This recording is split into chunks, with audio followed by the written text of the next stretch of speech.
అమెరికాలో భారత సంతతి వ్యక్తి దారుణ హత్యకు గురయ్యాడు. సో దీంట్లో సంచలన విషయాలు వెలుగులోకి వస్తున్నాయి. ఇక్కడ మనం చూస్తున్నాం చంద్రమౌళి, భారత సంతతికి చెందినటువంటి చంద్రమౌళి. ఆయనే అమెరికాలో ఓ హోటల్ నిర్వహిస్తూ ఉన్నాడు. చాలా మంది పని వాళ్ళు కూడా ఉన్నారు. అమెరికాలోనే సెటిల్ అయిపోయాడు. డల్లాస్లో ఓ హోటల్ నిర్వహిస్తూ ఉన్నాడు.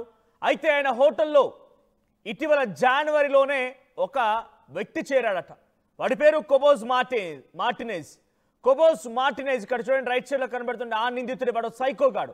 అప్పటికే పలు హత్యలకి, మానభంగాలకి, అత్యాచారాలకు సంబంధించిన కొన్ని కేసుల్లో, దొంగతనాలకు సంబంధించిన కేసుల్లో జైలుకు వెళ్ళి జైలు శిక్ష అనుభవించి బయటకు వచ్చాడట. వచ్చిన తర్వాత ఉద్యోగం సద్యోగం లేదు, తినడానికి తిండి లేదు, నేను ఒక రకంగా పిచ్చోడినైపోయాను, నాకు కొంత ఉద్యోగం ఇవ్వండి అని చెప్పి చంద్రమౌళి దగ్గరికి వచ్చి అడిగితే చంద్రమౌళి ఓ ఉద్యోగం ఇచ్చాడట. అయితే వచ్చి రాగానే ఉద్యోగం ఇచ్చాడు, సరే బాగానే ఉంది. కానీ తను అప్పటికే ఒక డాన్లా ఉంటూ ఉన్నాడు. తనంతట తానే ఒక అతిగా ఊహించుకున్నాడు మార్టినేజ్. సో నేను చాలా పెద్ద వ్యక్తిని, నేను వాళ్ళని చంపాను, వీళ్ళని చంపాను, నాకేంటి, నా లెవెల్ ఏంటి, నా కథ ఏంటి అన్నట్టుగా ఊహించుకున్నాడు. సో అదే స్థాయిలో అక్కడ చంద్రమౌళి ప్రియారిటీ ఇవ్వలేదు. ప్రియారిటీ ఇవ్వకపోగా వేరే వాళ్ళతో అతనికి చెప్పించడం పెద్దగా అప్రధాన్యతగా కనిపించాడట హోటల్లో పనిచేస్తూ కూడా. సో నేను సీన్ టు సీన్ మీకు ఎక్స్ప్లెయిన్ చేస్తాను ఏం జరిగిందనేది.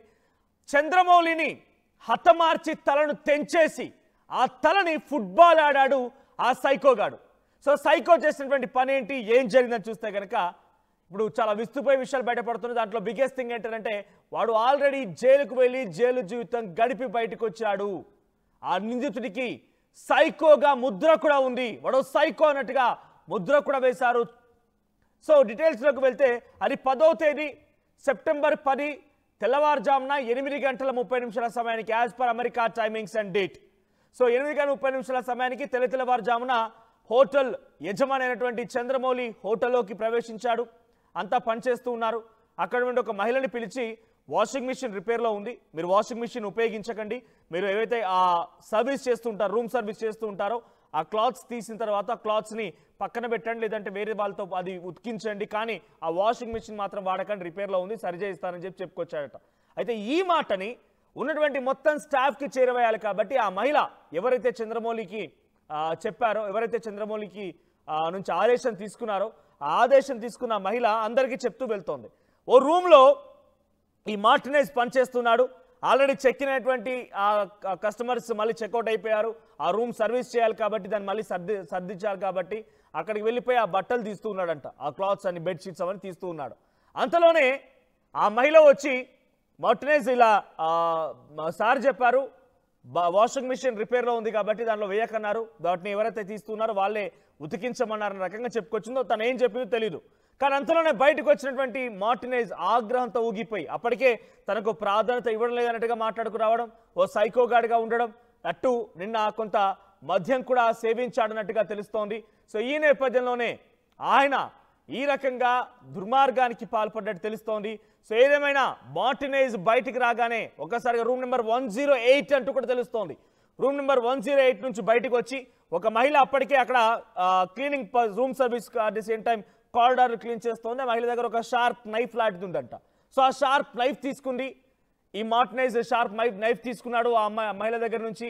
ఇక చంద్రమౌళి వెంట పడడం మొదలుపెట్టాడు, చంద్రమౌళిని వెంబడించాడు, చంద్రమౌళిని పరుగులు పెట్టించాడు.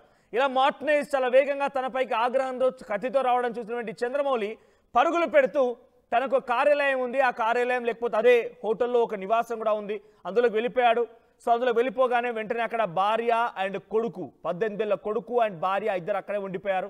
సో మార్టినేజ్ తన తండ్రి వెంబడించడం చూసిన కొడుకు వచ్చి అడుక్కునే ప్రయత్నం చేశాడు. ఆ కొడుకుని ఒక చెంప మీద చెల్లుమని కొట్టి కింద పడేశాడు. సో మరోవైపుగా భార్యని కూడా ఒక్కసారిగా కొట్టాడు, చంద్రమౌళి భార్యను కూడా కొట్టాడు. సో వెంటనే చంద్రమౌళిపై దాడి చేయడం మొదలుపెట్టాడు కత్తితో. సో చంద్రమౌళిపై దాడి చేస్తున్న క్రమంలో అటు భార్య అండ్ కుమారుడు ఇద్దరు కలిసి చంద్రమౌళిని కాపాడుకుందామని ప్రయత్నం చేసి మార్టినేజ్ని అడ్డుకునే ప్రయత్నం చేశారు. కానీ చంద్రమౌళిని చంపే క్రమంలో అడ్డొచ్చిన వారందరూ కూడా వాళ్ళని కొట్టాడు, వాళ్ళని కాళ్ళ కింద నలిపేసి వారిని గాయాల పరిచి వాళ్ళు లేవకుండా చేసి ఆ తర్వాత చంద్రమౌళి మెడను తీసేశాడు, తలను తీసేశాడు. తలని మొత్తాన్ని కదా మనం ఒక కోడిని లేదా మేకని కోస్తే ఎలా అయితే కోసేస్తాం అదే మాదిరిగా తలని కోసి ఆ తలని చేత పట్టుకొని ఆ బయటికి వస్తూ ఫుట్బాల్ తన్నుతూ, చూడండి ఇక్కడ ఆ తల బ్లర్గా కనబడుతోంది. Due to some guide lines మీకు విజువల్ చూపించలేకపోతున్నాము. సో అక్కడ తల ఆ రోడ్డు పైకి ఫుట్బాల్ని తంతే కదా దొర్లుతూ వచ్చినట్టు ఆ రకంగా దొర్లుతూ వచ్చి ఆ రోడ్డుపై పడిపోయింది. ఆ తర్వాత ఆ తలని చేతబట్టి చూడండి, చుట్టూ కొంతమంది పబ్లిక్ ఉన్నారు. అక్కడ లాంగ్లో మీకు కనబడుతోంది, టాప్లో చూడండి అక్కడ పబ్లిక్ కూడా ఉన్నారు. ఇటువైపుగా వీడియో సీసీటీవీ వీడియోలో రికార్డ్ అవుతోంది, మరి ఇంకోవైపుగా పబ్లిక్ ఉన్నారు. సో ఈ పబ్లిక్ అంతా ఉన్నారు, వాహనాలు రాకపోకలు కనబడుతున్నాయి, కానీ ఎవరు అడ్డుకోలేకపోయారు. ఎందుకంటే చేతిలో ఒక మారణాయుధం ఉంది. ఆ దుర్మార్గుడు ఒక సైకోగాడ్ అనేది కూడా అందరికీ ఒక భావన ఉంది. కాబట్టి పోతే మా ప్రాణాలు కూడా పోతాయేమో అని చెప్పి భయపడిపోయి రాలేకపోయారు. కానీ కొద్దిసేపు పాటుగా అక్కడ నిలవరించగలిగారు. ఏదో రకంగా మాటల్లో పెట్టి బెదిరించి భయపెట్టి అక్కడ నిలబెట్టగలిగారు. అంతలోనే పోలీసులు వచ్చి ఆ నిందితుడిని పట్టుకున్నారు, అరెస్ట్ చేశారు. సో ఏదేమైనా ఈ ఘటనలో మార్టినైజ్ ఒక సైకోగాడు గతంలో కూడా జైలుకు వెళ్ళి వచ్చిన తర్వాత తనకి ఉద్యోగం సద్యోగం లేదు, చేయడానికి పని కూడా లేదు, సో నేను ఇబ్బంది పడుతున్నానని చెప్పి ఆయన చెప్పడం మూలంగానే ఒక ఉద్యోగిగా ఒక పనివాడిగా పనిచ్చాడు చంద్రమౌళి. పనిచ్చిన చంద్రమౌళినే ఈ రకంగా దారుణంగా హతమార్చాడు ఆ మార్టినైజ్. సో ప్రస్తుతానికి ఈ అంశం చర్చనీయాంశంగా మారింది. అమెరికా కూడా చాలా సీరియస్ తీసుకుంది. అంటే ఇప్పటికే మాస్ షూటింగ్లు, అంటే ఎక్కడ పడితే అక్కడ గన్లు ఉపయోగించి పేల్చడాలు, ఆ తర్వాత ఈ రకంగా కొంతమంది దుర్మార్గులు బహిరంగంగానే మర్డర్లు చేయడాలు, ఇవన్నీ కూడా కొంత అందరినీ కలవరపాటు గురి చేస్తూ ఉన్నాయి. So at the same time ఈ వార్తను మీకు చెప్పడంలో కేవలం అక్కడ జరిగిన సంఘటనని మీకు తెలియజేయడం మాత్రమే. సో కేవలం మీకు వార్త అందించేటువంటి అంశంలో భాగంగానే వార్తను మీకు చెప్తూ ఉన్నాం. This content had some disturbing visuals viewer description is advice. ఈ కాంటెంట్ మిమ్మల్ని కొంత కలవరపాటు గురి చేసే అంశాలు ఉన్నాయి, తగు జాగ్రత్తలు తీసుకోమని ఆర్టీఓ హెచ్చరిస్తోంది. ఏదేమైనా ఒక ఓనర్ని, యజమానిని ప్రాధాన్యత ఇవ్వడం లేదు అని చెప్పి తన కంపెనీలో పనిచేసినటువంటి ఒక ఉద్యోగి ఈ రకంగా చాలా దారుణంగా హత్య చేయడం చూస్తూ ఉంటే కొంత డెఫినెట్గా యజమానులకు కూడా రక్షణ లేకుండా పోయింది. కొంతమంది సైకోగాళ్ళు ఈ రకంగా ప్రవర్తించడం మూలంగా వారికి కూడా రక్షణ లేకుండా పోయింది. డెఫినెట్గా ఇది కొంత అందరినీ కలవరపాటు గురి చేసే అంశం అని చెప్పాలి. సో దయచేసి మీరెవరైనా యజమానులు ఉన్నా, మీరెవరైనా ఈ రకంగా ప్రవర్తిస్తూ ఉన్నా, ఇటువంటి వారు మీ కంపెనీలో పనిచేస్తున్న కొంత ఆచితూచి వ్యవహరించండి. ఎందుకంటే నేను దీనికి ఇంకొక ఎగ్జాంపుల్ కూడా చెప్పాలనుకుంటున్నాను. సో ఇక్కడ జరిగిందేమో ఈగో ఇష్యూ సైకోగాడి వల్ల, కానీ మన హైదరాబాద్లో కూడా ఓ సంఘటన చోటు చేసుకుంది. ఒక మహిళ తన ఇంట్లో పనికి ఒక పనివాడిని పెట్టుకుంటే వాడు ఇంకొకరితో కలిసి ఏకంగా ఆ మహిళని కుక్కర్తో కొట్టి డబ్బులు దొంగిలించుకుని వెళ్ళాడు. అంటే మీ దగ్గర పని చేసే పని వాళ్ళని కూడా మీరు నమ్మాల్సిన పని లేదు. మీ దగ్గర పనిచేసే పని వాళ్ళు కూడా ఇదే రకంగా దుర్మార్గంగా మీరు ప్రాధాన్యత కల్పించడం లేదని, మీ దగ్గర డబ్బుకో, మీ దగ్గర ధనానికో, సంపదకో ఆశపడి మిమ్మల్ని హతమార్చేటువంటి పరిస్థితులు కూడా దారితీస్తున్నాయి. సో మీరు మీ దగ్గర పనిచేసే పనివాడిని కూడా నమ్మాల్సిన పని లేదు. తగు జాగ్రత్తలు తీసుకోండి. మీకు అనుమానం అనిపిస్తే వెంటనే పోలీసులకు సమాచారం ఇవ్వాల్సిన అవసరం కూడా ఉంటుంది. ఏదేమైనా అమెరికాలో జరిగిన ఈ సంఘటన దేశవ్యాప్తంగా చర్చనీయాంశంగా మారింది. భారత సంతతికి సంబంధించినటువంటి వ్యక్తి చంద్రమౌళి మరణాన్ని పెద్ద ఎత్తున ఇప్పుడు అందరూ కూడా ఈ ఘటన తెలిసిన వారంతా కూడా ఒకసారిగా ఆశ్చర్యానికి గురవుతున్నారు, భయపడిపోతున్నారు. సో పని వాళ్ళని పెట్టుకోవాలన్నా కూడా ఈ సంఘటన తర్వాత ఆలోచించాల్సిన పరిస్థితి ఏర్పడింది.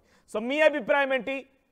ఉద్యోగిగా వచ్చినటువంటి ఆ దుర్మార్గుడు, ఆ సైకోగాడు ఏకంగా ఆ యజమానిని హతమార్చాడు. కాబట్టి మీరు కూడా మీ ఇంట్లో పని వాళ్ళుగా ఎవరైనా ఇటువంటి ఆలోచన రీతిలో ఉన్నట్టయితే, ఇటువంటి విధంగానే మీ పట్ల దురుసూపుగా ప్రవర్తిస్తున్నట్టయితే డెఫినెట్గా అనుమానించాల్సిందే, డెఫినెట్గా మీరు కంట కనిపెట్టాల్సిందే. సో అమెరికాలో జరిగింది ఘటన. అమెరికా డల్లాస్లో హోటల్ నిర్వహిస్తున్న చంద్రమౌళి పైన తన హోటల్లో పనిచేసినటువంటి ఉద్యోగి కోబోస్ మార్టినైజ్ చాలా దారుణంగా హతమార్చి గొంతు పెంచేసి ఒక కోడి మేక మాదిరిగా తలను వేరు చేసి ఫుట్బాల్ ఆడుతూ రోడ్డుపైకి వచ్చి తన దారుణంగా ప్రవర్తించాడు.